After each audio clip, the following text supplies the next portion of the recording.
이동형 뉴스 정면 승부. 이동형의 뉴스 정면 승부.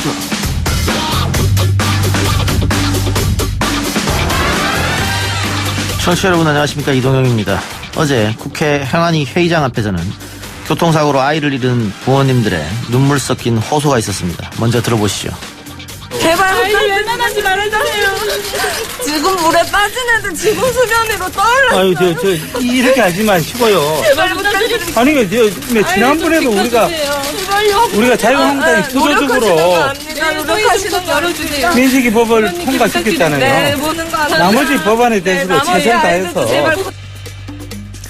부모들 호소에 이제 국회가 답할 차례입니다. 어린이 생명안전 법안 처리 전망과 국회 분위기. 일부에서는 국회 비서관으로 일하고 있는 조성실 정치하는 엄마들 전 공동대표로부터 들어보겠습니다. 검찰은 작년 지방선거를 앞두고 청와대 민정수석실이 저 김기현에 대한 표적 수사를 하도록 당시 울산경찰청장 황운하 씨에게 지시한 의혹이 있다는 정황을 포착했다고 합니다. 고작 울산시장 비서실장의 여러 그 종류의 비리에 대한 첩보였어요. 그게 뭔 대단한 첩보라고. 청와대 관계자와 수사 상황을 전달하거나 이런 과정도 터무니없는 얘기. 예, 그런 터무니없는 얘기에 해명하려니까 너무 짜증이 나요. 청와대 하명수사 논란에 대한 김기현 전 울산시장과 황운하 대전지방경찰청장의 입장이었습니다. 이 사건도 결국은 또 조국 전 장관을 향하고 있는데요. 최강병기에서 분석해보겠습니다. 소득주도 성장은 우리가 택할 수 있는 여러 선택지 중에 하나가 아닙니다. 우리 경제가 직면한 구조적인 문제를 해결하기 위해서 반드시 가야 할 길이라고 생각합니다. 지난해 소득주도 성장 특별위원회 출범 당시 홍장표 위원장의 설명이었습니다. 4부에서는 문재인 정부 초대 청와대 경제수석이자 소득주도 성장 전도사로 알려진 홍장표 소득주도 성장 특별위원장으로부터 성과와 과제 들어보겠습니다. 11월 28일 목요일 이동희 뉴스 정면 승부 시작합니다.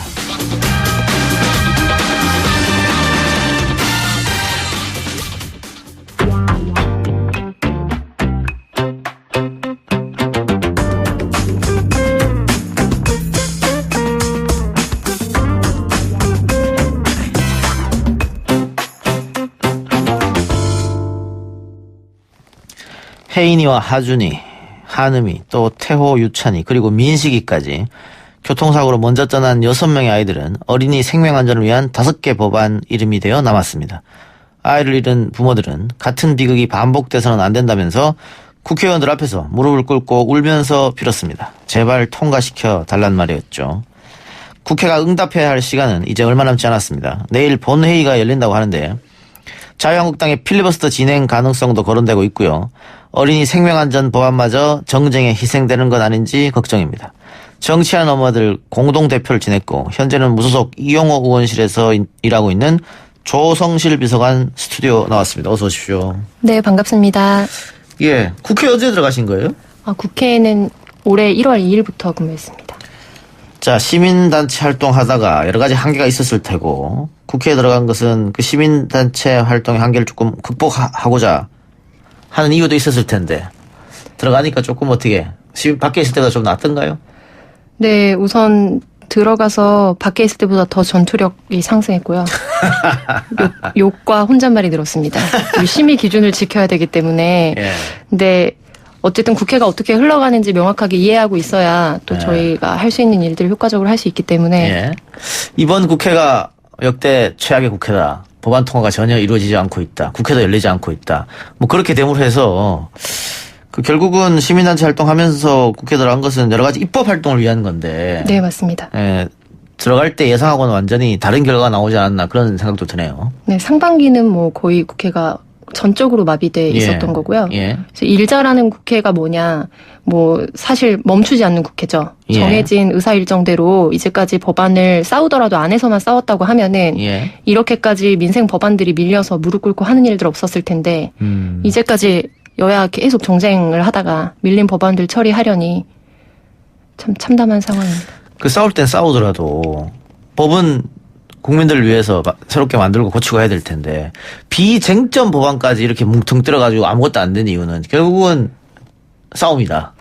네, 그리고 이제 어린이 관련된 법안은 우선 제가 국회 가서 확실하게 느낀 건 어린이는 시민이 아닙니다. 대한민국에서. 예. 그러니까 이게 국회의원 한 사람한테 7분에서 뭐 10분 이런 식으로 발언할 수 있는 기회들을 제한적으로 주거든요. 예.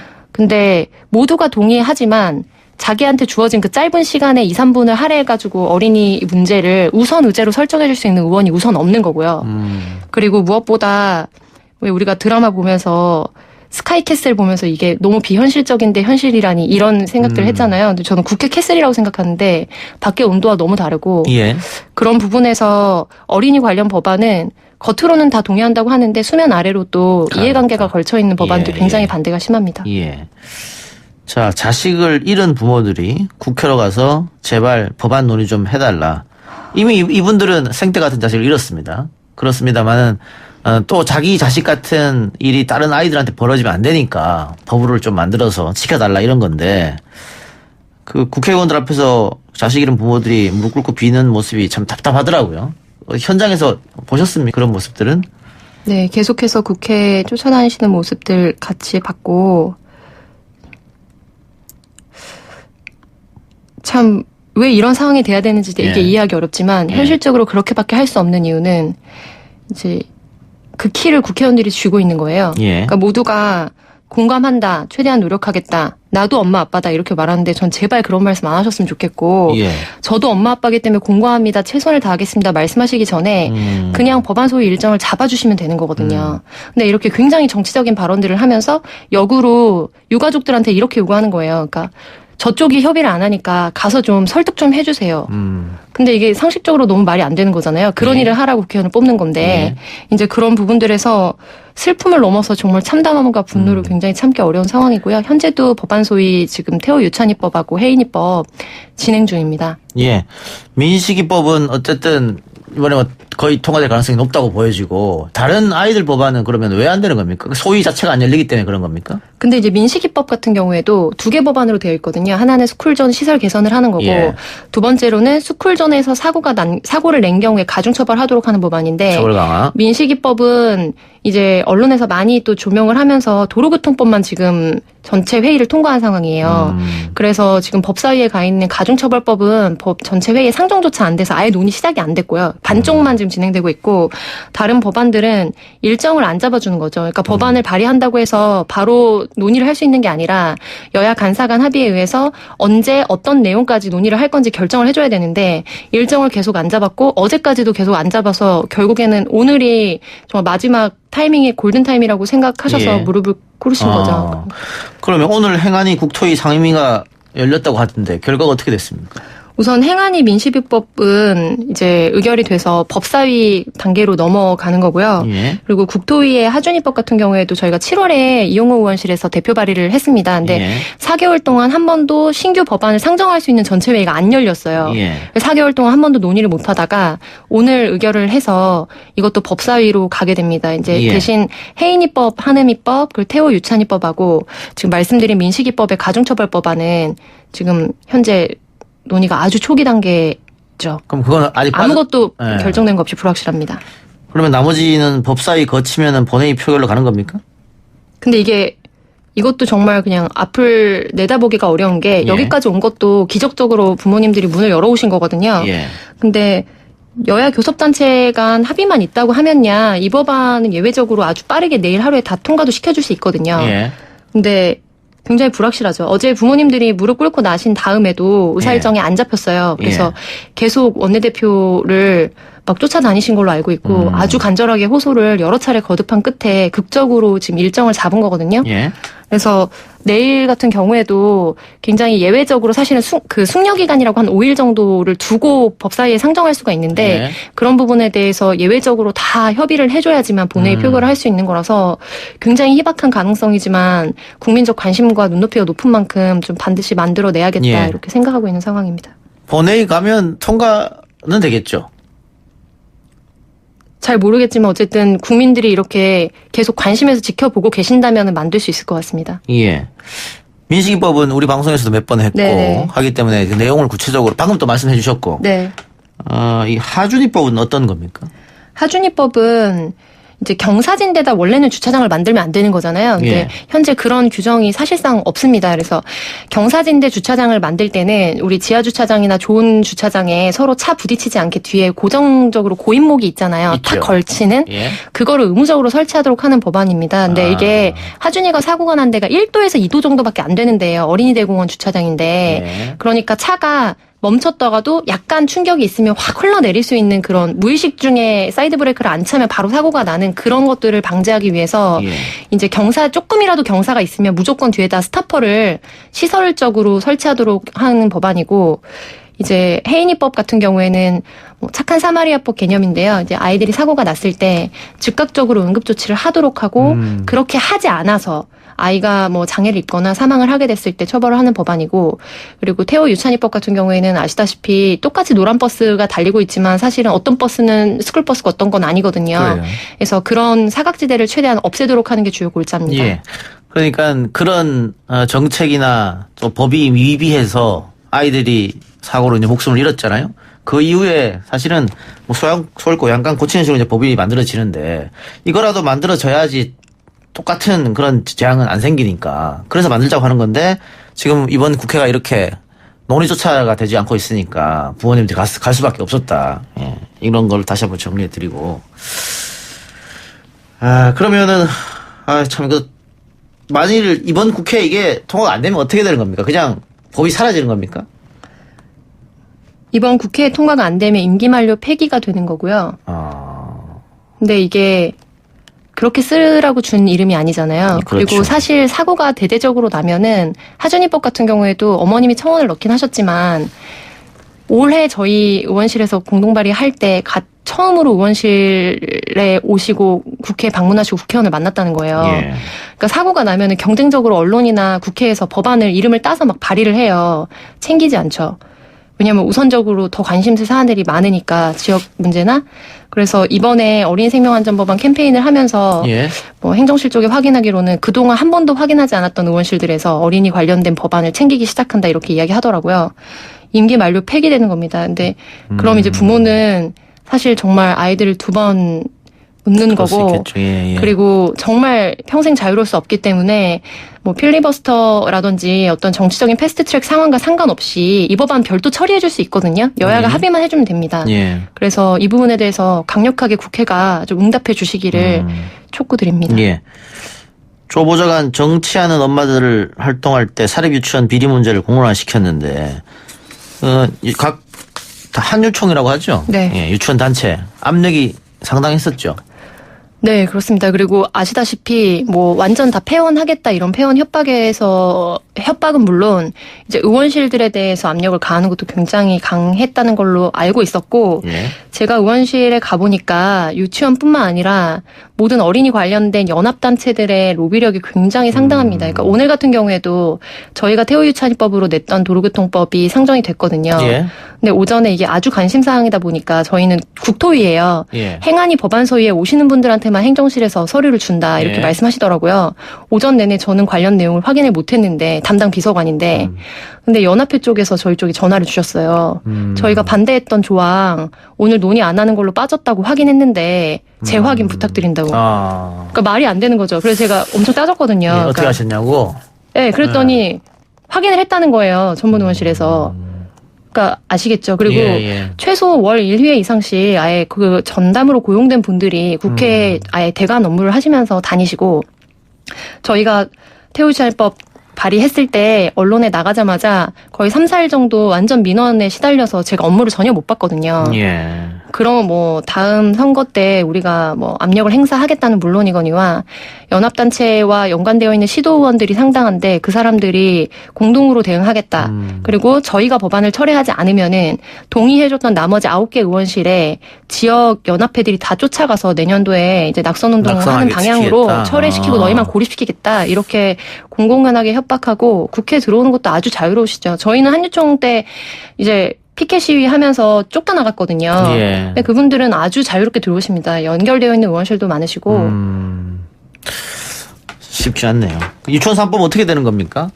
유치원 3법도 지금 뭐 굉장히 난망 중에 있다 이렇게 보도도 많이 나오고 있는데 예. 뭐 이번 주에 그 시설 사용료 사실상 이제 시설 사용료인 교육환경 개선 부담금 관련된 내용이 언론에서 질타를 받지 않았으면 사실 물밑에서 거래 대상으로 사용됐을 수도 있거든요. 예. 그러니까 설명을 드리면 작년도에 문제가 됐던 게 이제 이런 우리가 자산을 출연을 해가지고 이걸 만든 거니까 거기에 대해서 시설 사용료를 그럼 내라 이런 주장을 한유총이 계속 해왔어요. 예. 근데 그 부분에 대해서 이제 후퇴시키지 않는 안으로 계속 논의를 해왔는데 사실상 보도들에 따르면은 뭐 민주당을 포함해서 이런 부분을 검토를 했다는 거죠. 그래서 뭐 오늘 여러 시민단체들이 모여서 국회 앞에서 기자회견도 했습니다만 명확하게 유치원 3법에 대해서 찬성 표결하겠다라고 뭐 회신을 준 의원실도 굉장히 적었고 그리고 내년도가 선거이지 않습니까? 예. 제가 의원실에 가보니까 그 로비력이 너무 눈에 보여요. 그래서 아마 민주당 의원들 중에서도 사실상 어떤 결과를 볼 수 있을지 예. 장담하기 어려운 상황입니다. 눈치들을 다 볼 수밖에 없다. 네. 선거가 당장 코앞에 있으니까. 네, 그렇죠. 근데 이게 처음에 폭로됐을 때 어떻게 이럴 수가 있냐고 우리 국민 모두가 분노했는데 네. 시간이 흘러가면서 그 분노는 뭐 사그라들었고 관심도 없어졌고 옅어졌고. 다른 사안들이 또 많이 예. 그러다 보니까 또 국회의원들은 총선 앞두고 한유총 눈치를 보고 이렇게 해서 이 법 통과 자체가 안 될 수도 있다. 이 말씀이네요. 네, 그렇게 보입니다. 예, 알겠습니다. 이것도 내일 국회 본회의에 자동 상정되는 거죠? 네, 내일 국회 본회의에 자동 상정되는 거고요. 정치하는 엄마들을 포함해서 관련해서 활동해왔던 단체들이 내일 표결 현장 참관을 하고자 좀 계획하고 있는 중입니다. 알겠습니다. 마지막으로 이 어린이 생명 안전 법안 그리고 유치원 법안들 우리 국민들이 관심을 좀 많이 가져주시면은 또 가져주시면서 여론으로 좀 압박하면은 통과 가능성도 있을 텐데 한마디 해주시죠. 네, 여러분 아무도 대신 해주지 않습니다. 언론에 연일 며칠 나와서 많은 문제가 해결된 것처럼 보이지만 어떤 법안도 통과되지 않았고 여전히 논의 초기에 있거든요. 끝까지 관심 갖고 참여해 주시고 무엇보다 이번 20대 국회 내 먼저 떠난 아이들의 이름이 달린 법안만큼은 반드시 상정할 수 있도록 계속해서 많은 관심과 참여 부탁드립니다. 예, 조성실 비서관 수고하셨습니다. 고맙습니다. 네, 감사합니다. 1부 순서 마치고요. 저는 2부 최강병기로 돌아오겠습니다. 딱딱하고 지루한 뉴스가 소설보다 흥미진진해지는 새로운 경험. 놀라셨죠? 이것이 바로 이동준의 뉴스 정면 승부.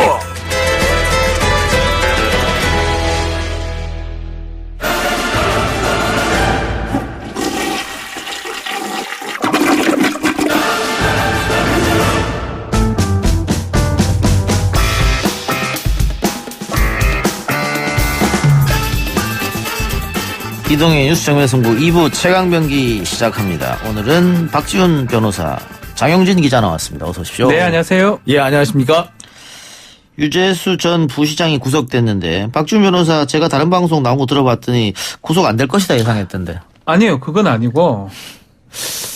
근데 금액을 받았나 안 받았나 이 부분은 제가 정확하게 정보를 못 받기 때문에 돈 받은 걸 다 인정을 했더라고요. 예. 대가성 자체를 이제 그런 걸 부인했었는데, 근데 기본적으로 돈 받은 게 이제 인정이 되면 대가성 부분은 재판에서 다툴 부분이 많습니다. 예. 그래서 돈 받은 게 있으면 그걸 증거인멸 우려가 있다고 좀 보기 때문에 예.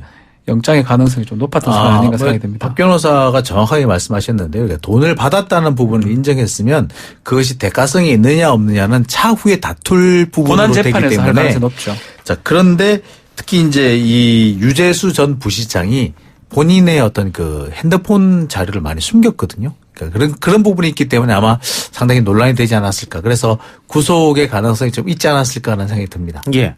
그러면 이 사건이 올 2월에 불거졌으니까 그때 검찰이 수사해서 구속시키면 되지 왜 지금까지 묵혀놨을까? 전 그 포인트를 봐야 된다 생각이 예. 들어요. 뭐 구속이 되고 안 되고 돈 받은 게 있고 그게 대가성이 있으면 뇌물이고 대가성이 없고 받았으면 뭐 청탁금지법 위반이 되고 뭐 그거는 뭐 당연한 건데 그 금액이 크면 당연히 구속을 해야 되는 건데 문제는 이 정도로 확실한 정도였으면 2월 달에 최초 고발이 됐을 때 저는 바로 됐지 않았을까 생각이 들거든요. 예. 그 이후에 한참이 지난 10개월이 훨씬 지난 시점에 압수색을 해가지고 어떤 증거를 확보한 다음에 조사를 했다. 이거는 어쩌면 뭐 이건 검찰이 인정할지 안 할지 모르겠지만 인정할 리는 없겠지만 조국 수사하고 연장선상이다 보는 게 저는 맞지 않을까 생각이 그러니까 듭니다. 조국 수사가 아니었다면 굳이 여기까지 올 리가 없었다.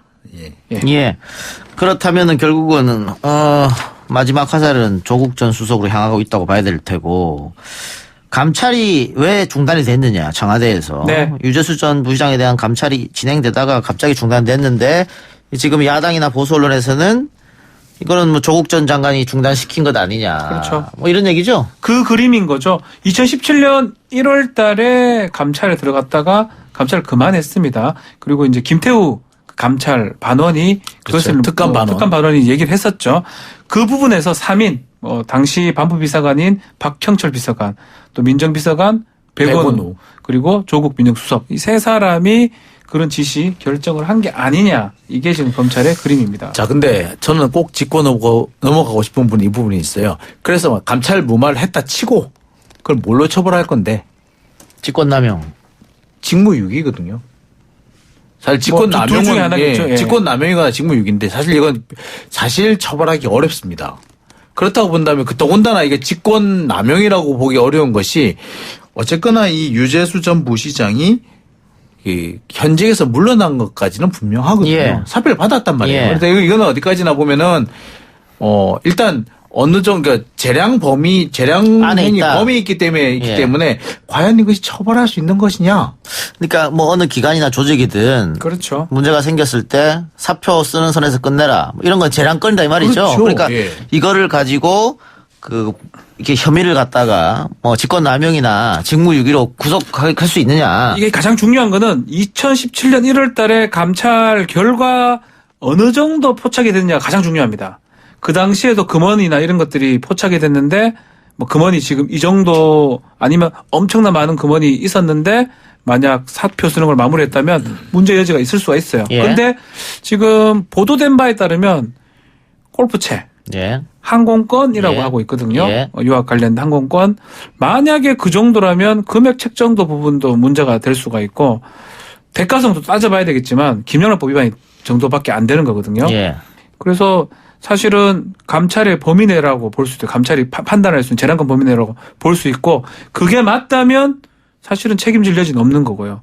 지금 검찰이 말하는 것처럼 더 많은 것들을 감추고 피하게 하기 위해서 했다 이러면 문제가 될 여지, 예. 뭐 직권남용이 직무유기가 될 수가 있겠죠. 네, 저는 여기서 좀 꼭 짚고 넘어가야 되는 것이 사실 여기에 유재수 전 부시장한테 이렇게 돈을 줬다 또는 뭐 일정한 어떤 향응을 제공했다, 뭐 금전을 제공했다라고 하는 곳이 대보건설하고 K모 사모펀드인데 이 대보건설은 사실 MB한테도 뇌물을 줬던 곳이고요.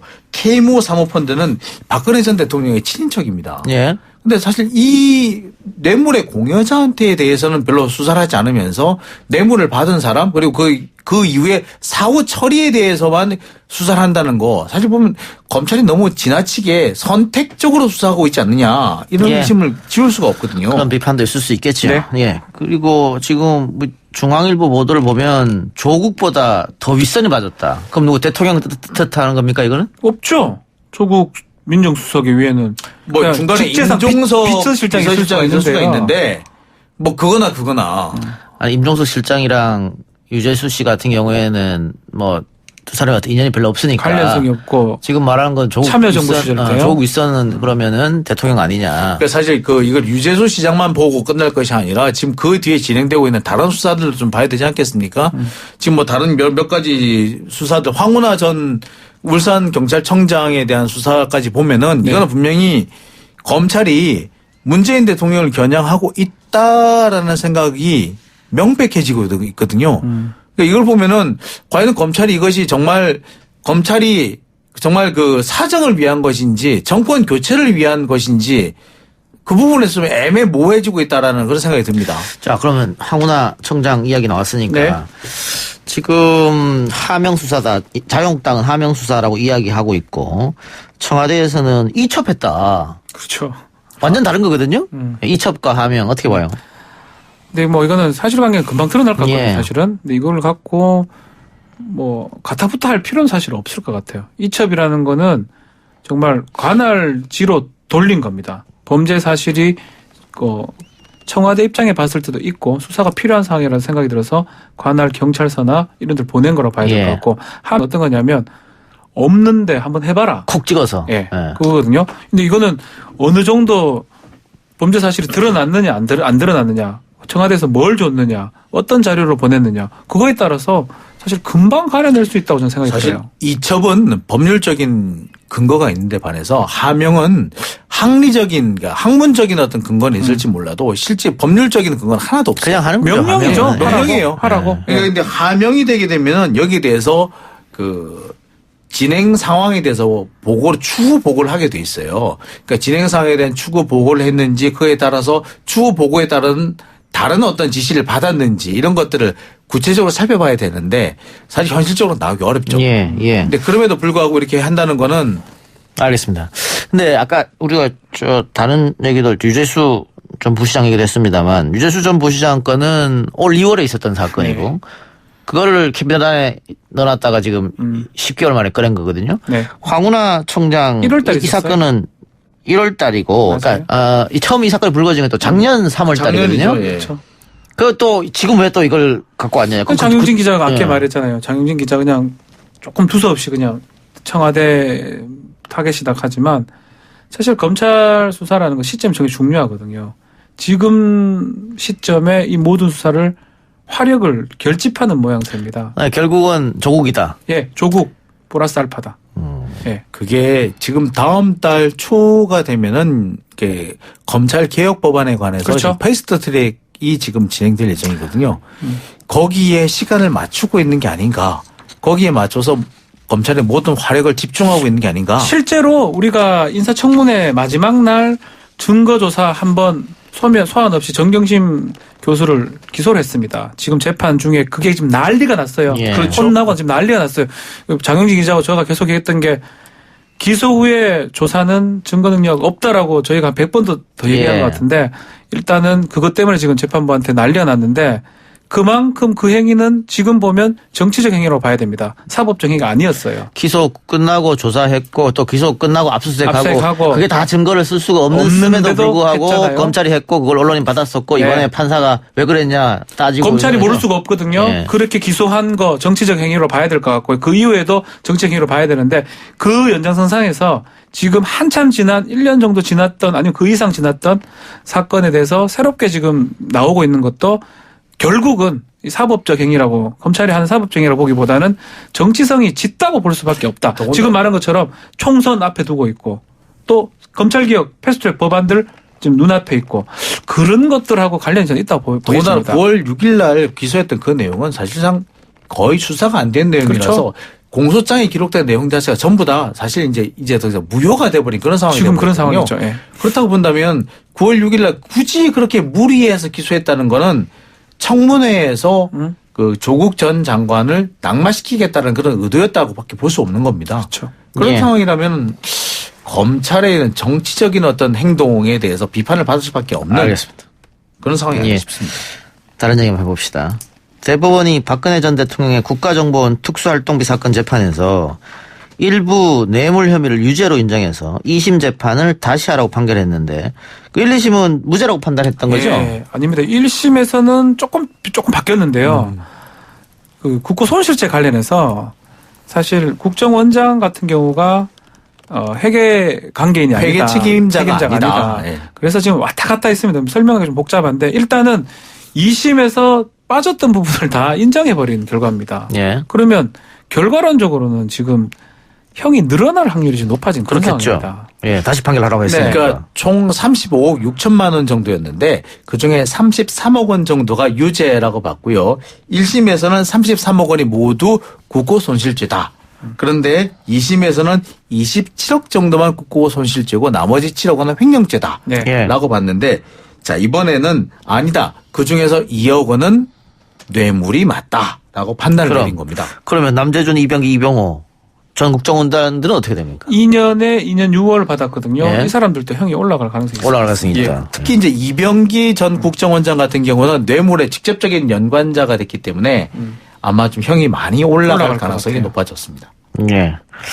알겠습니다. 문고리 3인방에 대해서는 원심 판결이 확정. 이 사람들은 뭐 이제 문제가 없는 것 같은데요. 일단은 박근혜 전 대통령은 뭐 좀 많이 올라가지 않을까 생각이 들어요. 그러니까 이게 사실 1심에서 6년이었다가 항소심에서 5년으로 내려왔거든요. 그런데 지금 항소심에서 내려온 것은 상당수가 국고손실죄에 해당이 안 되고 특히 2억 원 정도는 이게 전혀 상관이 없는 무죄다라고 판단했기 때문에 이게 내려온 것이었는데 이게 오히려 2억 원 정도는 오히려 뇌물죄가 맞다라고 했기 때문에 뇌물죄 2억 원이면 사실 최소 징역 3년이거든요. 그렇죠. 그렇다고 본다면은 상당하게 양형이 올라갈 수밖에 없는 그런 상황인 것 같습니다. 지금 보면 2심까지 국정농단 사건은 징역 25년. 네. 국정원 특수활동비는 징역 5년. 근데 방금 얘기했지만 이건 파기환송됐기 때문에 더 올라갈 가능성이 있고요. 그 새누리당 공천 개입 사건은 징역 2년.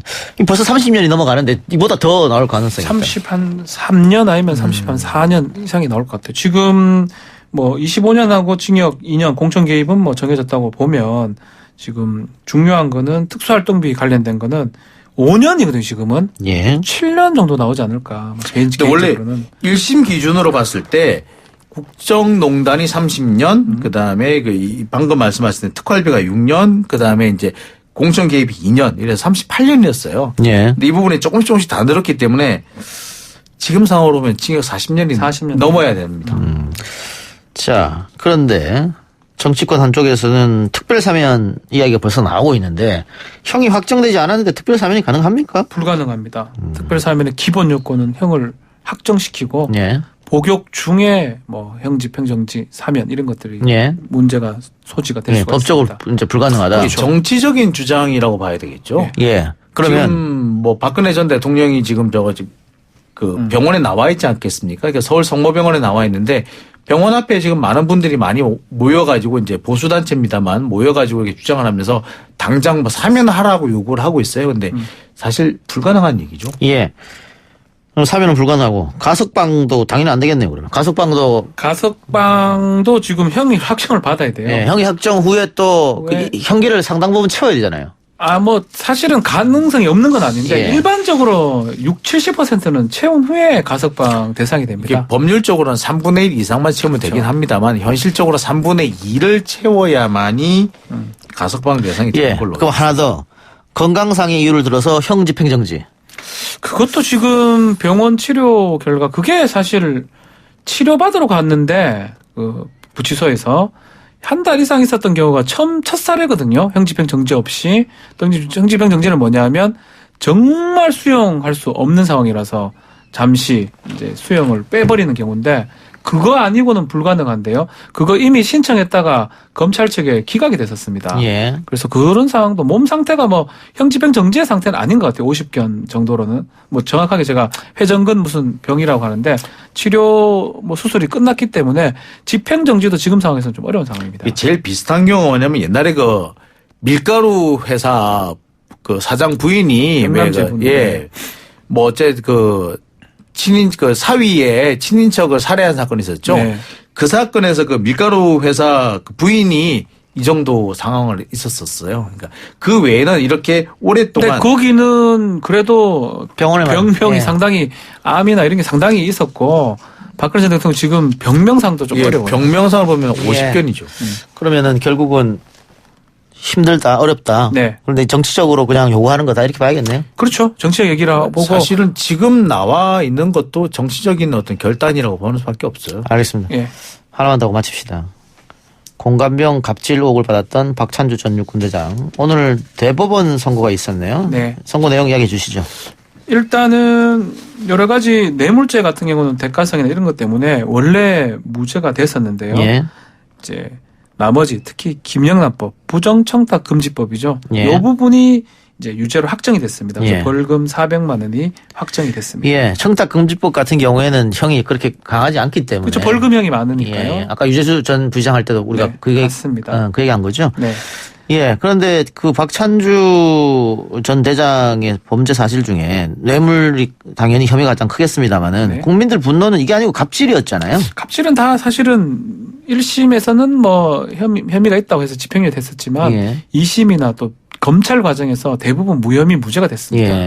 왜 그러냐면 직권남용죄 이런 범죄가 없어요. 직권남용죄라는 게 요새 등장했지 원래 직권남용죄 같은 경우는 뭐 정말 인허 같은 걸 받아야 되는데 못 받게 하거나 뭐 그런 걸 상징해서 만든 범죄거든요. 예. 그러니까 하나하나 다 하기 어렵기 때문에 입증이 좀 어려웠던 것 같아요. 예. 증거가 부족해서. 직권남용이라는 게 일단 직권이 존재해야만이 남용이 되는 건데 사실 공관병에 대한 갑질은 직권이 없는데 권한이 없는데도 불구하고 본인이 함부로 행동한 거에 해당하거든요. 그러니까 예를 들면 직권남용이 아니라 없는 직권을 만들어서 함부로 행동한 거에 해당하거든요. 예. 그러니까 그렇죠.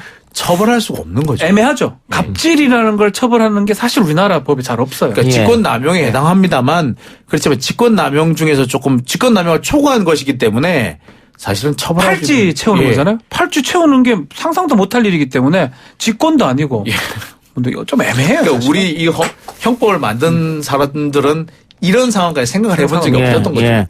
그러니까 갑질 문제가 뭐 박찬주 전 대장뿐만이 아니고 우리 사회에 지금 만연해 있고 이걸로 논란이 됩니다만 이걸로 처벌하기는 어렵다 이 말이잖아요. 그래서 예. 할 수 있는 게 직권남용죄인데 그 요건들이 까다롭기 때문에 사실은 또 형도 약합니다. 5년 예. 징역이기 때문에 예. 사실상 좀 의미도 별로 없다고 예. 봅니다. 좀 사실 두려운 거는 뭐냐면 박찬주 대장의 이렇게 해서 뇌물에서는 무죄, 뭐 김영란법은 유죄 이렇게 나왔기 때문에 마치 이 사람이 면죄부를 받은 것처럼 이렇게 행동할까봐 사실 그게 좀 걱정스러워요. 그러니까 법이 없기 때문에 처벌을 못했을 뿐인데 그렇죠. 마치 이 사람이 나 결백해 라는 식으로 행동할까봐 사실 그분이 좀 증거 부족이라고 보면 돼요. 예. 혐의 부족, 혐의성. 방금 장 기자가 얘기한 그런 부분 때문에 정치권에 또 들어가려고 했던 거잖아요. 맞습니다. 억울하다. 내 명예를 풀고 싶다. 뭐 이런 거였지 않습니까? 네. 근데 여러 가지 논란들. 자유한국당 최고회의에서도 안 된다. 박찬주는. 그리고 황교안 대표가 청년들 만났을 때도 청년들이 강하게 그런 사람을 영입하면서 어떻게 청년들의 마음을 사로잡느냐 이렇게 했단 말이죠. 네. 이렇게 봤을 때는 박찬주 전 대장을 다시 영입 시도하기는 어렵지 않겠느냐. 딴 데 갈 수 있지 않을까요?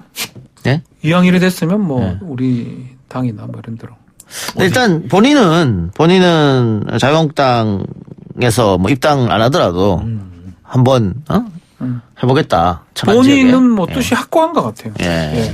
그렇기 때문에 경선 나간다고 말릴 수는 없는 거 아니겠어요? 아니 그러니까 뭐 자유한국당이든 뭐 열린우리당 잠깐만 우리공화 아니 뭐죠?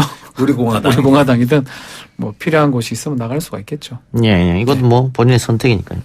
알겠습니다. 이렇게 박찬주 전 대장 이야기까지 최강병기에서 짚어봤습니다. 두 분 수고하셨고요. 다음 주에 뵙겠습니다. 고맙습니다. 네, 감사합니다. 1, 2부 순서 마치고요. 저는 6시 뉴스 듣고 6시 10분에 3부로 찾아뵙겠습니다.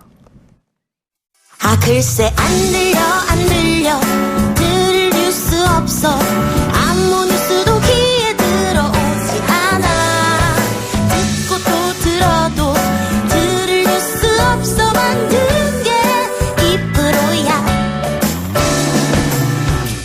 이동영의 뉴스 정면승부 YTN 뉴스 FM 이동희 정면승부 3부 시작하겠습니다. 소득 주도 성장, 문재인 정부의 경제정책 방향입니다. 소득을 늘려 소비와 소득 간의 선순환을 복원하고 분배를 통해 성장을 이끌어내겠다. 이런 목표였죠. 소득 주도 성장 추진 2년 반이 지난 지금 성과에 대한 평가는 엇갈립니다.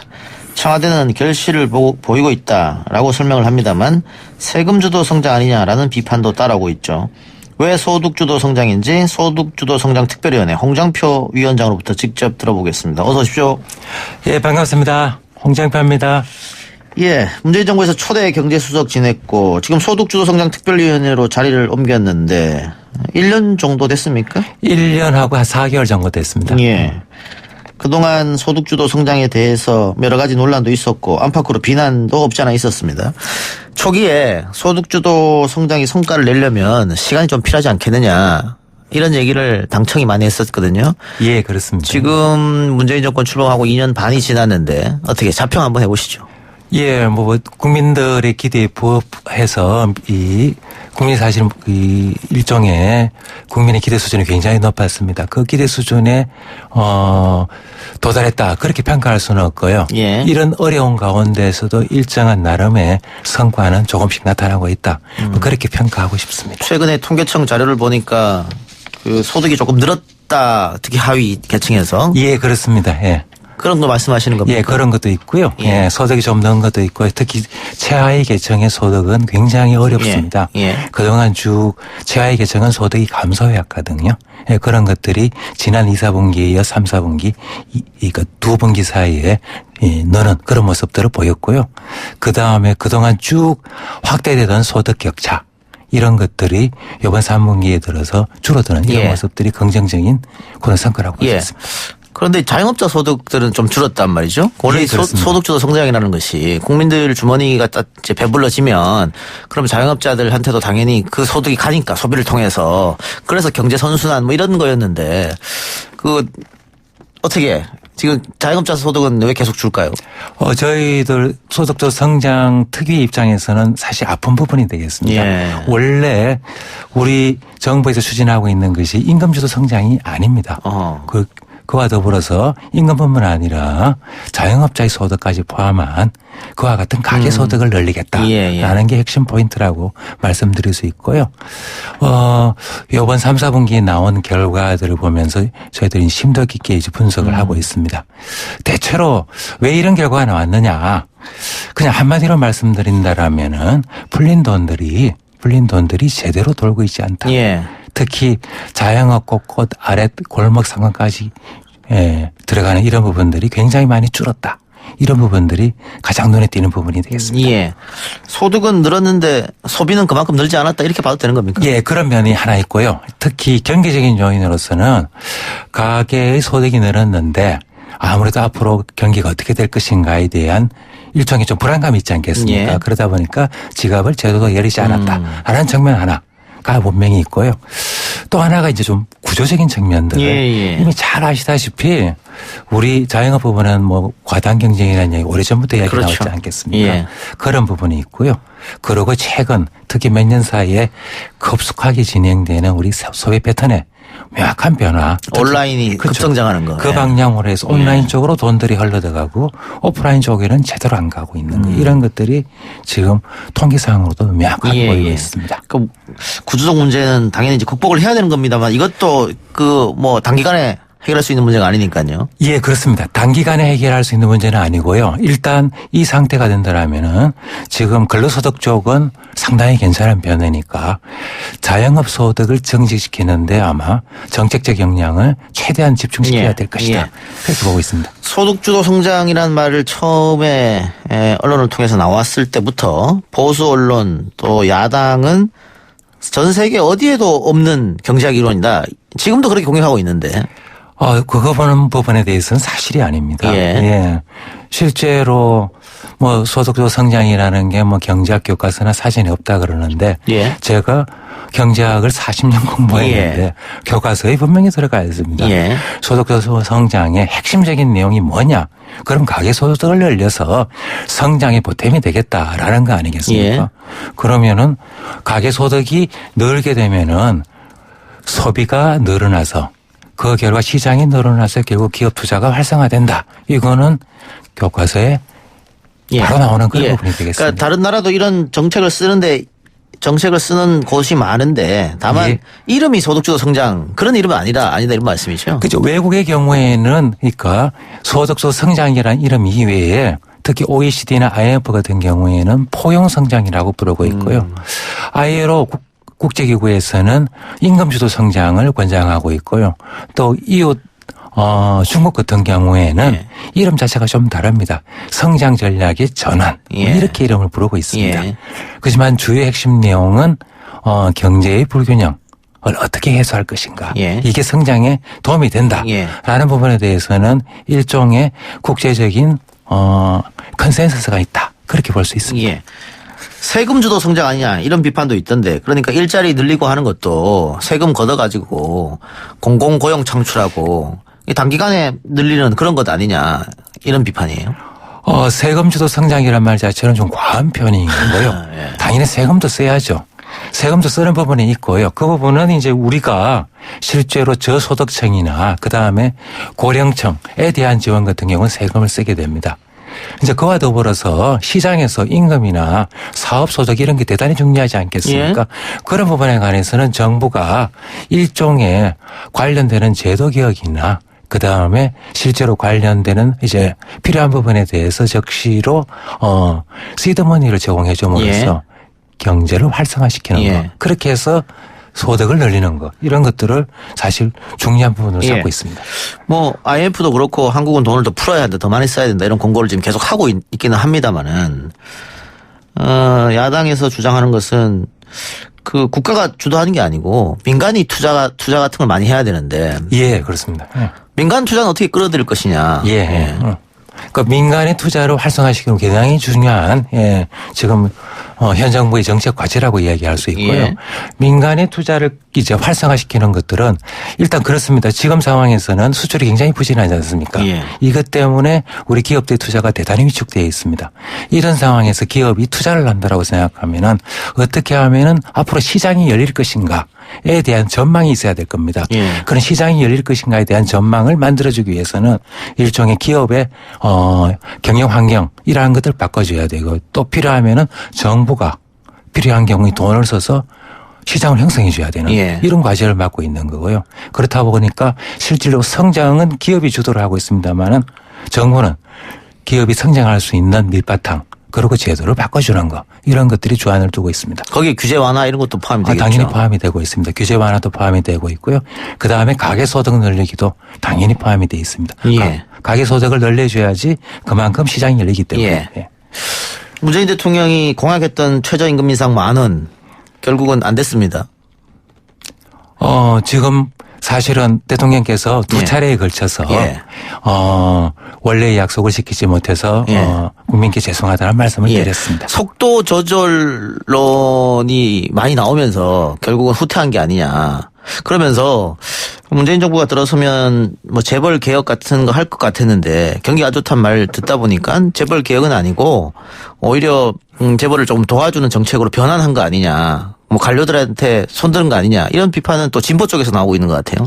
뭐 여러 가지 이야기들을 다 듣고 있습니다. 노동계에서는 당연히 최저임금이 후퇴했다라고 이야기하고 시민단체에서는 재벌이 후퇴했다라고 이야기하는데 저는 그렇게 생각하지 않고요. 모든 정책이라는 것도 실제로 현실의 여건 그리고 시장 수용성들을 감안해서 거기에 속도를 조절해야 되고요. 당연히 속도 조절이라는 건 속도를 늦춘다는 이야기뿐만 아니라 최저임금 같은 경우에는 실제로 그런 면이 있습니다만은 다른 소득주 성장의 다른 정책들 예컨대 사회 안전망을 강화한다든지 그다음에 복지를 강화한다든지 이런 것들은 지금은 시급한 상황이니까 그런 부분들은 속도를 더 내야 되는 그래서 상황에 맞는 그러한 정책의 내용들을 갖추어가는 그런 과정이 아닌가 그렇게 보고 있습니다. 예. 작년이었죠. 작년에 수석비서관으로 계실 때도 야당에서는 물러나라. 이런 얘기 있었지 않습니까? 예, 있었습니다. 예. 소득주 성장이 잘못됐기 때문에 물러나라. 뭐 이런 얘기도 있었고 지금도 소득주도 성장은 실패했기 때문에 정부가 인정을 하고 바꿔라. 이런 주장을 계속하고 있단 말이죠. 조금 억울할 것 같기도 한데. 뭐 그런 부분에 대해서는 억울하기보다는 저희들이 좀 더 충분히 설명하고 또 이해를 구하고 이런 부분들이 부족하지 않았냐 그렇게 보고 있고요. 그래서 우리 특위가 만들어진 것도 좀 더 일반 전문가와 그리고 국민 그리고 이해 당사자들과의 소통 그런 어떤 대화의 장을 넓히면서 그 속에서 국민의 목소리를 들어서 정책을 좀 더 세밀화하는 것 이런 것들이 우리 특위의 미션 이렇게 볼 수가 있을 것 같습니다. 아까 우리가 자영업자 얘기를 했습니다만 자영업자들이 가장 불만인 것 같아요. 최저임금 올라가고 아까 뭐 구조적 문제도 이야기하셨습니다만 일단 본인들이 자영업을 하게 되면 구조적 문제보다는 어떤 정부에서 해결을 좀 해줬으면 하는 생각이 있을 거란 말이죠. 그런데 뭐 최저임금 올라가고 하니까 우리는 더 어렵다. 그래서 불만이 많은데 이분들하고도 소통하는 시간을 많이 갖고 계십니까? 저희들이 작년 9월 달에 특위가 만들어지면서 제일 먼저 간담회를 그 이해관계자들이 자영업자 하시는 분들이었습니다. 그래서 1차적으로 부처와 협의 속에서 이분들이 과연 무엇을 가장 어려워하는가라는 것들을 나름대로 정리해서 이것을 정책에 반영하는 그와 같은 노력들을 최우선적으로 고려를 했습니다. 그럼에도 불구하고 아마 자영업 부분은 여러 가지 어려운 점들이 대단히 많더라고요. 예. 그게 현실적으로 자영업 대책이라고 이야기하면 한 가지로 딱 이렇게 수렴되는 게 아닌 그렇겠죠. 워낙 다양한 부류의 자영업 하시는 분들이 계십니다. 예. 그래서 그런 쪽으로 향후에 좀 더 맞춤형으로 특히 이제 프랜차이즈 하시는 분들, 외식업 하시는 분들, 그리고 요즘 또 가장 어렵다고 이야기하는 유통 쪽에 하는 예. 도소매 하시는 분 대단히 어렵거든요. 예. 이런 부분에 대해서 맞춤형 대책이라는 게 개발돼야 된다라는 생각을 가지고 있고요. 그런 부분에 지금 열심히 지금 예. 의견들을 모으고 있습니다. 예.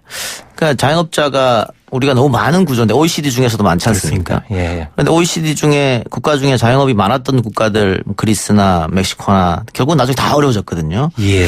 그래서 좋은 일자리, 양질의 일자리를 많이 만들면 자영업을 많이 하시겠느냐 국민들이.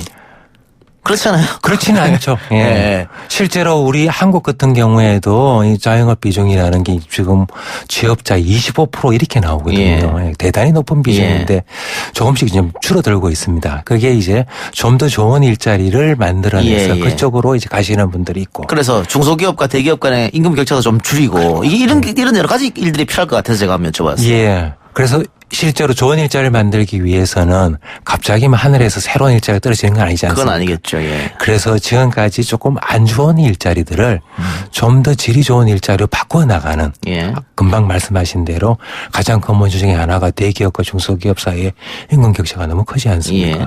그래서 정부에서 중소기업에 가는 분들에 대해서 일정한 임금 보조 같은 정책들을 지금 작년 청년 일자리 대책 속에다가 아주 중요하게 지금 집어넣어서 올해까지 계속 추진하고 있습니다. 예. 우리 대통령이 가끔 청와대로 기업인들을 초청하기도 하고 또 기업 행사에 참여하기도 하고 예. 그리고 기업 친화적인 모습 좀 보여줬거든요. 그게 과거에 이명박 정부 같은 경우에는 뭐 대기업 프렌들이라고 해가지고 법인세도 인하해주고 여러 가지 정책을 썼는데 결국은 뭐 낙수효과 실패한 이론이라는 게 뭐 전 세계적으로 입증된 거고요. 그러다 보니까 문재인 정부에서는 그걸 안 하려고 보니까 오히려 경제 사정이 좀 좋지 않아서 그래서 기업 친화적인 제스처를 대통령이 많이 취하는 거 아니냐 뭐 이런 얘기도 있던데. 방금 말씀하신 것 중에서 제스처는 조금 아닙니까? 제가 동의하기는 조금 쉽지 않고요. 예. 예. 문정부 같은 경우에 그런 이야기들 많이 나오지 않습니까? 뭐 친노동이고 예. 그다음에 반기업 정서 이런 이야기는 좀 오해다라는 생각을 하고 있습니다. 예. 문정부가 초기에 출범할 때는 당연히 친서민, 친중소기업을 기체로 늘고 나왔고요. 저는 그 부분은 지금 집권 후반기에 접어들고 있습니다만 전혀 달라지지 않았다. 예. 그리고 기업 친화적인 이야기도 사실은 대기업은 홀로도 충분히 성장할 수 있지 않습니까? 예. 그래서 문정부에서 지금 지향하고 있는 것들은 중소기업, 어려운 중소기업, 그리고 벤처 스타트업 기업 이런 것들에 대해서 집중적으로 육성하겠다. 라는 면에서는 뭐 그런 면에서는 친기업이라는 이야기를 들어도 상관이 없다는 것이 되겠습니다. 예. 일본은 아베가 들어서 아베노믹스 뭐 이런 거 여러 가지 구상했고 또 시도도 했고 미국 같은 경우에는 지금 뭐 경제가 너무 좋다고 하고 우리 이웃 나라들은 어떻게 조금 괜찮은 것 같은데 예. 우리 경제는 조금 하방 곡선을 그리지 않느냐. 그렇게 그런 지적들을 많이 하고 계십니다. 근데 조금 더 자세히 보시면은요, 전 세계적으로 지금 상황에서는 미국이 상대적으로 좋은 편이고, 물론 앞으로 계속 좋을 것인가에 대해서는 부정적인 전망이 많이 나옵니다. 근데 올해 접어들어서 이렇게 보게 되면은요, 전 세계 특히 수출에 의존하고 있는 나라가 대단히 어렵습니다. 대표적으로 우리나라가 수출에 의존하는 국가잖아요. 그렇죠. 가장 대표적으로는 독일. 독일 굉장히 어렵습니다. 지금 독일 같은 경우에 1% 이하대의 성장률이 나오지 않겠냐. 그리고 우리 아시아 지역에서는 싱가포르이 굉장히 어렵습니다.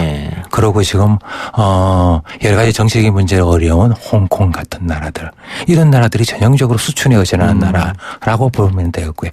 그나마 그 와중에 수출에 의존한 나라 중에서 한국이 그나마 지금 OECD나 IMF에서는 2% 정도의 성장률이 나올 것이라고 예상하고 있는데 그 정도면은 좀 나름대로 그나마 좀 괜찮은 편이 아니냐. 방금 수출 말씀해 주셨고 얼마 전에 또 한 아세안 회의가 부산에서 있었고 대통령이 신남방 정책에 굉장히 공을 들인 것 같아요. 아세안 지역에. 이게 역시 수출 다변화. 우리가 중국, 미국 이 한정돼 있는 수출 국가에서 좀 넓혀보자. 그리고 세계 인구의 한 9에서 10%를 차지하고 있는 아세안 쪽으로 한번 가보자. 아마 그 생각이신 것 같은데 어떻게 잘 될 것 같습니까? 그 부분은 대단히 중요한 부분이고요. 가지 않을 수 없다라고 생각하고 있습니다. 그래서 지금 우리 한국이 지금 중국에 대한 수출 의존도가 대단히 없다는 건 이미 아시고 계시지 않습니까? 향후에 중국의 의존도는 아마 줄어들 것으로 보입니다. 그래 되면은 당연히 가야 될 곳은 신남방이고 인도고 그리고 아마 향후에 추가적으로는 북한 문제가 해결된다면은 신북방으로 가야 된다. 그렇게 볼 수가 있고요. 또 그와 더불어서 제가 말씀드리고 싶은 것은 국내 수출뿐만 아니라 내수 시장도 계속해서 쉬운 일은 아닙니다만은 지속적으로 그러니까 키우는 그런 노력들도 계속 가야 된다. 근데 우리가 인구가 5천만 밖에 안 되고 또 자꾸 줄어든다고 하기 때문에 내수 시장이 계속해서 발전할 수 있을까? 그래서 방금 북한 이야기도 해주셨습니다만은 그 북쪽 루트를 개척하면은 또 내수로 포함한다면 상당히 많은 또 경제 발전의 가능성이 있을 것 같은데 그건 아직 좀 먼 얘기인가 아닌가 싶어서. 꼭 그렇게 볼 수는 없고요. 인구가 5천만 명이지 않습니까? 그리고 우리가 소득 수준 3만 불은 넘어갔습니다. 그래서 얼마 전에 정부에서 발표했듯이 우리는 3050 클럽에 7번째로 가입을 했습니다. 그 말씀은 실제로 국내 시장이라는 거는 인구와 그다음에 국민소득 수준을 동시에 봐야 됩니다. 그런 규모로 보면은 우리는 거의 세계의 10위권 수준에는 충분히 된다. 5천만 명에 3만 달러. 그렇죠. 그렇게 계산하셔야죠. 알겠습니다. 그리고 아까 제가 중소기업과 대기업 간의 임금 격차가 너무 나는데 그걸 줄이는 게 중요하다라고 말씀드렸습니다만은 사회가 발전하면 발전할수록 절대적 빈곤은 줄어드는데 상대적 빈곤이 결국은 사회적 문제로 대두되는 거 아니겠습니까? 빈부격차가 문제인데 그중에 하나가 부동산 문제입니다. 불로소득일 수도 있겠는데요. 같이 출발한 청년이라도 빚을 많이 내서 집을 산 사람이랑 그냥 전세로 시작했던 사람이랑 5년 후에 얼마나 자산 차이가 나느냐. 이 불로소득이 많아지면은 결국은 이건 우리 경제를 좀 먹을 수도 있거든요. 이 생각 때문에 우리 정부에서 집값을 잡으려고 상당히 노력합니다만은 잘 안 되는 것 같아요. 부동산 문제에 대해서는 우리 문정부 초기부터 대단히 중대한 문제로 계속 들여다보고 있습니다. 그리고 관련되는 대책을 많이 내놓고 있는 거고요. 금방 지적하신 대로 부동산 문제와 관련돼서 이 부분은 두 가지 문제에서 아주 우리 한국 경제의 미래를 어둡게 한다. 첫 번째 문제는 소득과 자산의 불평등. 실제로 이런 것들이 지속된다라면은 근로의학 같은 것들이 상실되겠죠. 될 수밖에 없는 거고요. 또 하나의 문제는 이게 성장 문제와 관련되어 있습니다. 지금 잘 아시다시피 지금 우리 기업들의 투자가 굉장히 저조하지 않습니까? 이런 가운데 계속 그 시중에 있는 부동자금들이 이 불로소득 그리고 사실은 비생산적 부분으로 흘러가는 거 이런 것들이 대단히 안 좋은 사인이 되겠습니다. 그러니까 부동산으로 자금이 자꾸 들어가고 오히려 주식 이쪽으로는 들어가지 않고. 그렇게 되면은 실제로 우리의 성장 잠재력, 역량을 키우는데 아주 부정적인 효과를 미치는 거. 이 부분 관련돼서 굉장히 걱정을 하고 있고요. 그래서 아마 지난 주에 국민과의 대화 속에서 대통령께서 아마 못을 박으신 걸로 부동산 부분에 대해서는 확실하게 잡겠다라는 말씀을 하신 걸로. 그래서 지금 부처에서는 정부가 동원할 수 있는 모든 정책 수단들을 풀로 가동해서 이번만큼은 확실하게 잡겠다라는 준비를 하고 있는 걸로 알고 있습니다. 알겠습니다. 자, 소득주도 성장 국제 컨퍼런스 행사가 열린다고 하는데 이게 어디서 열립니까? 다음 주 화요일 날 12월 3일입니다. 코엑스 인터컨티넨탈 호텔에서 열리고요. 그리고 주제는 저희들이 그렇게 잡았습니다. 세계가 바라본 한국의 소득주도 성장. 그러면 국제 컨퍼런스니까는 해외에서도 많은 분들이 오시겠네요. 많은 분들이 오십니다. 주로 이번에 모시는 분들이 국제기구에 주로 실제로 작업을 하시는 분들, 특히 뭐 OECD, 그다음에 IMF 우리 국민들이 잘 아시는 예. 거기 그리고 유엔의 UNCTAD라 국제 유엔 무역개발회의에서 오시고요. 그다음에 ILO 국제노동기구에서도 오시고요. 그리고 캐나다 그리고 일본의 학자분들을 모셨습니다. 예, 어떤 얘기가 오고 갈까요? 아무래도 핵심 내용은 그런 것 같습니다. 예. 잘 아시다시피 IMF하고 OECD에서는 세계적으로 2009년 글로벌 금융위기 이후에 성장 전략을 바꾸라라고 이야기하고 예. 있습니다. 그러니까 잘 아시는 낙수 효과에 의존하는 그와 같은 불평등을 양산하는 그런 정책에서 뭐 IMF나 OECD는 그 포용 성장이라고 부르고 있습니다. 예. 그래서 그런 어떤 정책 권고 속에서 아마 판단하기를 한국이 가장 적극적이고 그리고 모범적으로 그와 같은 정책 권고를 받아들여서 추진하고 있는 예. 것으로 보고 있습니다. 예. 다음 달이면 국회에서 이제 예산안 처리가 이루어질 텐데 사상 최고 금액입니다. 2020년 예산은 네. 슈퍼 예산 뭐 이런 얘기도 나오던데 확장 재정 기조는 어떻게 계속 가야 된다 이렇게 판단하십니까? 지금 경제 상황으로 보면은 올해 경제가 굉장히 안 좋았지 않습니까? 예. 예, 그런 상황에서 내년의 전망에서 올해보다는 조금 더 좋아질 것이다. 그렇지만은 전반적으로 글로벌 경기가 예전만 못하다라는 속에서 일정 정도 경기가 회복된다 하더라도 큰 폭은 아닐 것이다라고 예측을 하고 있습니다. 예. 그래서 당연히 경기가 안 좋을 때는 확장 재정을 써야 됩니다. 그런 상황에서. 그래서 내년의 상황 역시도 만약 경기가 나쁘다라면은 적어도 나라의 고가는 좀 더 풀어야 되는 거 아니냐. 그렇게 보고 있습니다. 알겠습니다. 0766님께서 자영업자인데요. 최저시급을 올려서 어려운 게 아니고 갑작스럽게 많이 올려서 힘든 겁니다. 주휴수당 좀 제발 없애주세요. 그 최저임금까지는 알겠는데 주휴수당은 올리는 건 너무 힘들다. 주휴수당 존재하는 거. 또 주휴수당이 과거에 일주일에 정말 한 번 쉬고 이럴 때 노동자를 위해서 만든 법인데 지금은 아니지 않느냐. 그래서 자영업자들 주휴수당 이야기를 많이 하시더라고요. 예. 저도 그 말씀을 많이 들었습니다. 예. 예. 잘 아시다시피 주휴수당 같은 경우 과거에 최저임금 수준이 너무 낮았을 때. 그렇죠. 그렇죠. 그때 일종의 보수를 조금 더 이제 보충해주기 위한 건데요. 저는 사실 개인적으로는 그렇게 생각하고 있습니다. 한국이 어느 정도 최저임금 수준이 뭐 10,000원 정도까지 올라가면은 그때는 주휴수당 없어도 되지 않느냐. 예. 뭐 그런 생각은 개인적으로 하고 있습니다만은 아직까지는 아마 부처에서는 그 부분에 대해서는 본격적으로는 검토하지 않는 걸로. 그래서 향후에 어느 정도 최저임금이 보장되는 그런 수준에서는 다른 선진국과 마찬가지로 그렇게 가야 되지 않을까 그렇게 생각합니다. 예, 최저임금이 어느 정도 올라가면은 없앨 수도 있겠다. 예, 알겠습니다. 자, 소득 주도 성장 특위 앞으로 어떤 계획을 갖고 있습니까? 예, 우리 특위가 만들어질 때 대통령께서 지시사항이 2가지였습니다. 예. 하나는 소득주도 성장의 밑그림을 튼튼하게 그려라. 예. 또 하나, 이제 이 부분이 저는 굉장히 중요하다고 생각해요. 이 부분은 정책이 좀 더 세밀하게 돼서 그래서 빈틈이 없도록 만들어서 그렇게 해서 실질적으로 우리 국민들, 서민들이 체감할 수 있는 그와 같은 정책의 세밀화에 신경을 쓰라라고 이야기를 하셨거든요. 예. 그래서 지금까지는 정책 체계와 관련된 전반기 주로 그런 체계화라는 것에 주력했다 그러면 이제 정책은 다 소개를 했으니까 구체적으로 그러니까 삶의 현장 그리고 현실에서의 여러 가지 다양한 이야기를 듣고 그 속에서 국민이 바로 느낄 수 있는 그와 같은 차감형 성과들을 선택과 집중을 통해서 만들어내는 것. 그런 거에 대해 최대한 집중을 해야 되지 않을까 그렇게 생각을 하고 있습니다. 알겠습니다. 위원장님 오늘 출연 고맙습니다. 예, 감사합니다. 예, 지금까지 소득주도성장특별위원회 홍장표 위원장이었습니다. 3부 순서 여기서 마치고요. 4부는 YTN 라디오와 YTN 플러스의 콜라보 해보니즘입니다. 뉴스 신동 이 작가와 함께하는 비포장 뉴스 해학 뉴스 정면 승부.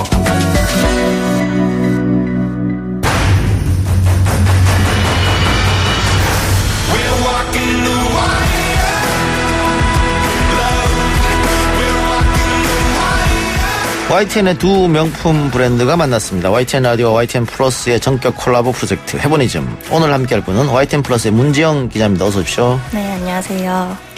오늘 주제는 어떤 겁니까? 네, 오늘 요즘 불법 촬영 범죄가 좀 심각한 문제잖아요. 그래서 시중에 판매되고 있는 불법 촬영 탐지 용품들이 있더라고요. 간이로 탐지해 볼 수 있는 용품들이 있어서 직접 구매해서 사용해본 후기를 전해드리려고 합니다. 예를 들면 탐지 용품을 사서 그 몰래카메라 있는 쪽으로 같이 가다 보면 삐 이런 소리 나는 겁니까? 그렇죠.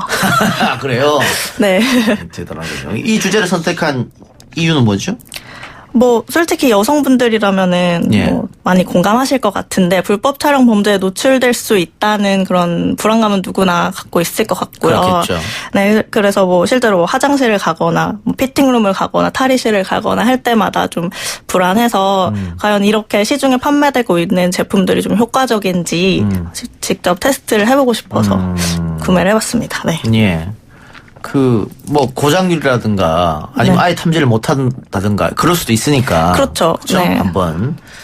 근데 주위에 계신 기자분들이나 친구분들한테 이런 얘기하면 다들 불안하다고 얘기는 할 것 같은데. 네. 막상 구매한 사람은 없을 것 같은데. 근데 저도 그렇게 생각을 했는데 실제로 구매 후기 같은 게 굉장히 많았고요. 아, 그래요? 네, 그래서 저도 사면서 되게 많이 놀랐고 뭐 저렴하게는 2,000원 정도에서부터 뭐 수백만 원대까지 있겠죠. 전문적인 장비는. 네. 근데 이제 저렴한 제품 위주로 이제 갖고 있으면 그래도 좀 안심이 된다. 이런 반응을 보이면서 많이 구매하시더라고요. 네. 문 기자도 공중 화장실 같은 거 이용할 때 불안함을 느낍니까?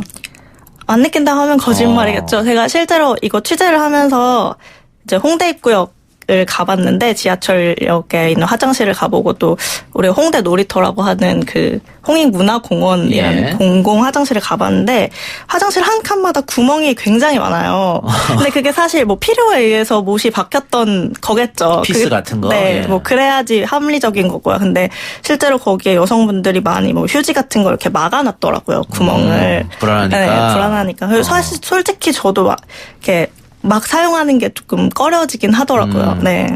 YTN 화장실 건물은 어때요? 다행히도 없었어요. 제가 있는 근무하는 층에서는 다 해봤는데 네. 실험을 해봤는데 발견되지 않았어요. 아, 실험 한번 쭉 이렇게 돌아봤어요? 네. 네. 그러면은 어떤 장비를 구매하셨어요? 3가지를 구매해봤는데요. 이렇게 지금 제가 갖고 나왔어요. 예. 하나는 이렇게 탐지 카드가 있고요. 탐지 카드. 네. 네, 거의 셀로판지 같은 약간 플라스틱인데 신용카드 정도 크기예요. 네, 요거 하나랑 그리고 스마트폰 케이스도 있어요.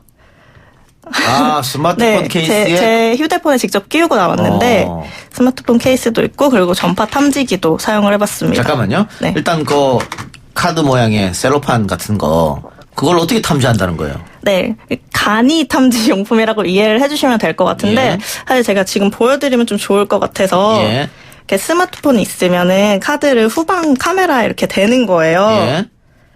그래서 핸드폰을 동영상 모드로 촬영을 하는 겁니다. 예. 동영상 모드로 제가 지금 한번 보여드릴게요. 예. 네, 동영상 모드로 촬영을 하면서 플래시를 같이 켜는 거예요. 예. 그래서 이렇게 의심이 되는 곳을 이렇게 비춰보면 여기에 이제 만약에 렌즈가 있다. 아, 반짝거린다 했을 이 때 말이죠? 네, 흰 점으로 보인다라는 건데 그 원리가 약간 적외선 탐지기랑 비슷한 건데 이 플래시가 있잖아요. 이게 카드를 통과하면서 나오는 그 뭐라고 하죠? 파장? 파장대가 렌즈에서 이렇게 반사가 되는 파장대라고 해요. 간단히 설명을 드리자면 그래서 우리 육안에는 흰색 점으로 보이게 되는 거라고 합니다. 그래서 맨눈으로는 잘 관찰하기 힘든 검은 렌즈들을 간접적으로나마 그게 제일 싸죠? 네. 얼마입니까? 한 2,000원에서 5,000원 사이에 여러 업체에서 판매가 되고 있더라고요. 그래요. 네. 근데 우리 댓글창에는 저거 안 된다고 하던데요? 뭐 이런 댓글이 많아요. 네, 제가 해봤을 때는 사실 흰 점으로 보이더라고요. 뭐 실제로 발견한 거는 아닌데 이제 다른 핸드폰을 이용해서 테스트 한번 해봤군요. 네, 테스트를 해봤을 때는 실제로 렌즈가 반사가 되더라고요. 그래서 뭐 이렇게 손으로 하는 거기 때문에 좀 흔들리기도 하고 그래서 화면이 좀 희미해지기도 하는 그런 좀 한계가 있긴 한데 완벽하다고는 할 수 없겠지만 좀 보조적인 어떤 장비라고 할 수 있겠죠. 일단 완벽한 거는 아닌데. 네. 그게 좀 불편할 수 있잖아요. 화장실 그쵸. 들어가서 그거를 끼우고 휴레시를 켜고 동영상 네. 버튼을 누르고 한 번 쭉 훑어봐야 돼. 굉장히 좀. 그래서 가장 많이 든 생각이 이렇게까지 해야 되나. 설치를 안 하면 되는 건데 카메라를 범죄를 안 저지르면 되는 건데 이런 게 사실 판매되고 있다는 현실 자체가 이제 수요가 있다는 거잖아요. 이게 좀 아쉬운 안타까운 부분이었습니다. 자, 그리고 조금 비싼 거 탐지기. 네, 탐지기는 말 그대로 전파 탐지기입니다. 그래서 이제 이렇게 전원을 켜서 작동을 하면 이제 전자제품이 있는 곳에서 반응을 하는 거죠. 뭐 알람이 울리는데 제가 지금 시끄러울까봐 여기 이어폰을 끼워놨는데요. 근데 요거는 이제 가까이 가면은 이렇게 반응을 많이 하는데 좀 문제가 있었어요. 이것도. 왜냐하면 화장실에도 요즘 비데도 있고 뭐 공중 화장실에 호출벨 같은 것도 있잖아요. 전자제품이잖아요. 전자제품에 반응하는 거예요? 전자제품을 반응을 하기 때문에 만약에 카메라가 의심이 된다 하더라도 육안으로 한 번 더 확인을 하는 과정이 좀 필요했습니다. 그래서 이거 역시도 뭐 구조적인 제품이라고 해야겠죠. 지금 이어폰 빼고 한번 우리 카메라 있으니까 한번 해보세요. 소리가 얼마나 나는지. 굉장히 날 텐데. 빨리 끄면 되지 뭐.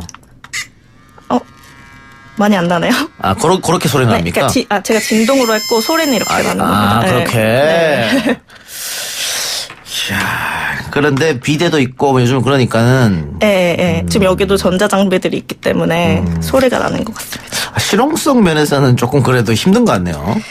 늘 갖고 다니기는 사실은 쉽지는 않겠죠. 또 다른 거 있습니까? 네, 이거는 스마트폰 케이스인데 카드랑 원리가 비슷해요. 네, 스마트폰 자체에 이런 빨간 필름이 붙어 있어서 촬영할 때마다 이렇게 슬라이딩 버튼으로 이렇게 필름을 카메라 위에 갖다 놓는 제품입니다. 그건 얼마예요?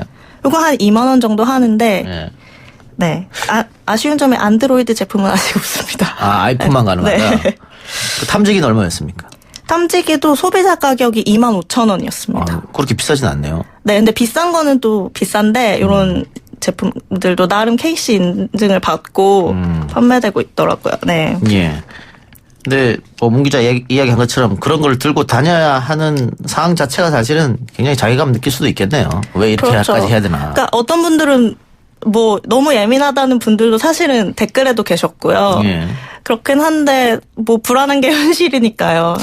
왜냐면 서울시에서 지하철 공공 화장실을 한번 다 전수조사한 적이 있었거든요. 근데 그때도 하나도 나오지 않아서. 예, 맞습니다. 실제로 제가 서울시 관계자한테도 이번에 여쭤봤는데 실제로 2016년부터 점검을 시작을 했다고 해요. 공공화장실에 불법 촬영 카메라를 점검을 했는데 발견이 된 적은 없다고 해요. 다만 근데 이제 몰래 촬영을 하다가 도망가 버리시는 분들 이런 분들이 훨씬 많고. 그러면 그런 사람들은 개인 휴대폰으로 그렇죠. 찍고 도망가는 거겠죠. 그리고 어떤 곳은 비밀리에 장착해놓고 며칠 있다가 와서 수거한다든가 그런 경우도 있고 그렇기 때문에 이제 많은 여성분들이 불안에 떨고 있는 거겠죠.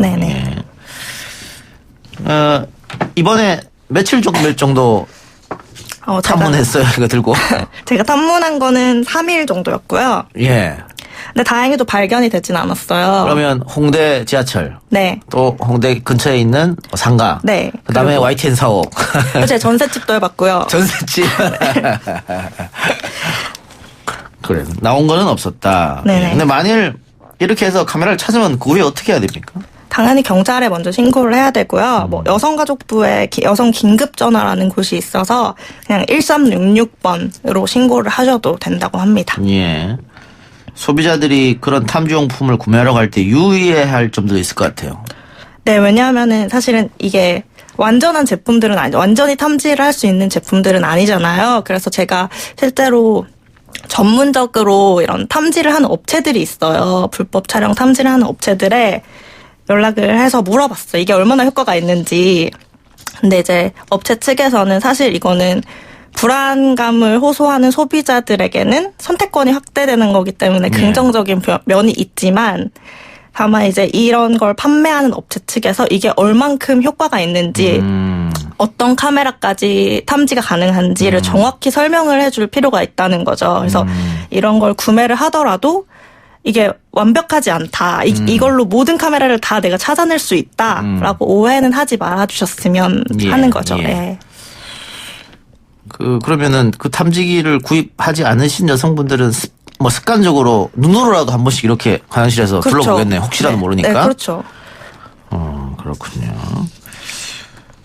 안심 화장실 이건 뭡니까? 공중 화장실에 가면 요즘에 이런 게 많이 있다고 하던데. 네, 여성 안심 화장실 스티커가 붙어 있어서 이제 보안관 분들이 이제 불법 촬영 카메라가 있는지 직접 이제 점검을 하는 화장실들이 있다고 하는데요. 예. 제가 직접 홍대 입구역에 갔을 때도 그것도, 있었어요? 네, 여성 안심 화장실이었습니다. 근데 그렇게 스티커가 붙어 있으면은 많은 분들이 안심하고 그 화장실을 이용할 수 있겠네요. 네, 근데 지난 8월이었던 걸로 기억을 하는데요. 한 매체에서 이제 그걸 오히려 악용해서 범죄를 저지르시는 분들이 있다. 그러니까 그날 만약에 점검을 했으면 그 다음날 간다는가? 뭐 그날 오후에 간다든가 그런 범죄를 실제로 저지른 사례가 있더라고요. 기사를 보니까. 그만큼 이제 불안한 거죠. 네. 이동형 불법 촬영 이건 뭐예요? 네, 이제 이동형이라고 나왔습니다. 근데 이제 움직이면서 그야말로 촬영을 한다는 거죠. 고정형이 아니라. 이게 자동으로 사람이 앉으면은 거기에 따라 카메라가 이렇게 앉고 이렇게 되는 거예요? 아니요. 그러면? 그냥 이제 이동하면서 촬영을 한다는 뜻입니다. 네, 뭐 이제 지하철역 뭐 계단이나 뭐 화장실에 따라 들어가서 찍는다거나 그런 것들이 최근에도 사실 많았잖아요. 그런 사례들이. 어디 숨어 있어서 하는 건 아니고 따라다니면서. 네, 뭐 숨어서 찍고 도망가는 것도 다 해당이 되겠죠. 네. 그렇군요. 그런데 이런 불법 촬영에 대한 처벌 수위가 그렇게 높지는 않다면서요? 네, 사실 솜방망이 처벌이 대부분이고요. 현행법상 사실 불법 촬영을 할 경우에는 최대 5년 이하의 징역이나 3천만 원 이하의 벌금형에 처할 수 있는데 사실 그만큼의 처벌을 받는 경우는 거의 없다고 보시면 될 것 같은 게 한국 여성 변호사회라는 곳에서 내놓은 자료를 보면요. 2011년부터 2016년까지 불법 촬영을 저지른 분들의 1심 판결문을 분석한 결과 1심에서부터 징역형을 선고받은 사례가 한 5%밖에 안 된다 하는 결과가 있었습니다. 네. 이게 불법 촬영도 당연히 문제입니다만은 이걸 또 퍼뜨리는 사람들도 있어요. 그렇죠. 그거 역시도 범죄죠. 네. 그건 더 큰 범죄일 것 같아서. 그렇죠. 네. 왜냐하면 온라인에 한번 기록이 나오면 지우는 게 쉽지가 않잖아요. 그렇기 때문에 피해자들이 그렇게 불안에 떨고 있는 거 아니겠습니까? 네. 예. 이번 기사에 대한 반응은 어땠습니까?